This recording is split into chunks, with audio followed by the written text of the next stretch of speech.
Hello, good morning. Ito pala ngayon yung yung gagawin pala natin ngayon ay tuturuan ko kayo kung paano mag-transfer ng credit doon sa gamit ang credit wallet. So kung may income tayo, tas may gusto tayong bigyan ng credit wallet, so dito ngayon ang gagawin natin. So ang gagawin mo muna ngayon diyan ay magla-login ka doon sa account mo, di ba? So login ng account. Ayan, tapos punta tayo dito sa tatlong guhit. Yan. Pagdating nun sa tatlong guhit, punta ka dito sa ngayon, sa my earnings. Click mo yung my earnings. Yan. So pagdating mo dun sa my earnings, makikita mo ngayon diyan kung alin diyan yung hanapin mo ngayon yung credit wallet. So ito yung dito sa may katabi ng view rank. Click mo yung credit wallet. So ngayon, so meron tayo diyang 40. So income natin ngayong linggo yan. So susunod natin, hahanapin ngayon dito yung step 1. Hahanapin mo ngayon yung select users, kung sino yung user na tatransferan mo ng credit. So click mo to naman ngayon yung ID. So kailangan alam mo na yung number or ID number nung tatransferan mo. I-copy mo yun o kaya isulat mo. I-type mo dyan sa box ID. Tapos ilagay mo din yung username niya dito.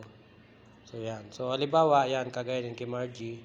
So tatransfer tayo ngayon ng $25 kasi meron tayong itatransfer sa kanya. So yung $25, so piliin nyo pala dito pag click mo tong choose credit type. So piliin mo dito yung dalawa yan dito, order product or pay for membership or transfer credit. So kaya ang pipiliin natin transfer credit kasi ito yung magta-transfer tayo ng dollar sa kabilang sa isang account. So kiklik natin yung continue. Loading. Yan. So nandoon nakita natin yung step 1 natapos na. So ngayon naman ilalagay natin ngayon dito kung step 2 naman natin credit transfer or credit yon credit transfer. Enter the amount to you wish to credit. Yan. So i-click mo lang yan. Ilagay mo yung halimbawa kagaya nito $25 i-transfer natin. So yan. So available natin $40. So i-click natin yung continue. Click natin ang continue. So ngayon yung step 3 natin nailagay na natin yung so kailangan siguraduhin nyo po ito yung step 3 yung confirmation, dapat sigurado kayo na yung tatransferan nyo ito yung pangalan, yung kung sino yung pangalan kung ano yung pangalan ng tatransferan. Tapos yung makikita nyo naman yan dahil sa username nya. So yan, makikita mo dyan, makikita yung description. So napaka transparent dito kasi makikita mo talaga kung magkano talaga yung mababawas sa'yo. So ngayon, pagka na-kompleto nyo na yan, nailagay nyo na yun, naiayos nyo na. So makikita nyo na yan dyan. Ang gawin nyo naman, issue credit nyo na.